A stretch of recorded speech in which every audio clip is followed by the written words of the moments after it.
Hello all. అమ్మరాజ్య Telugu story వాళ్ళకు స్వాగతం. ఈరోజు కథ శ్రీ ధవళ గారు రచించిన రిటైర్మెంట్ కథలోకి వెళ్ళిపోదామా? మీ తీర్థయాత్రల ప్లాన్ ఎంతవరకు వచ్చిందమ్మా? ఫోన్లో తల్లి శారదను అడిగింది సంధ్య. కొద్దిసేపు మౌనం తర్వాత శారద అంది, ఏదో అనుకున్నాను కానీ అవన్నీ ఎక్కడ కుదురుతాయి నాకు. అదేం అలా అంటున్నావు?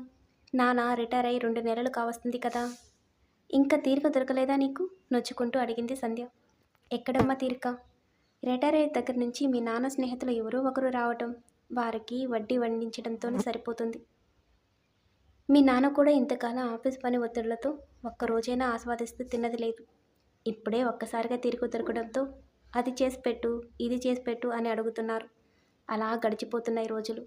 కూతురుతో చెప్పుతున్నట్టు కాకుండా తనకి తానే చెప్పుకున్నట్టుగా అన్న శారద, సరే కానీ రవి సంగతులు చెప్పు అంటూ మాట మార్చేసింది. శారద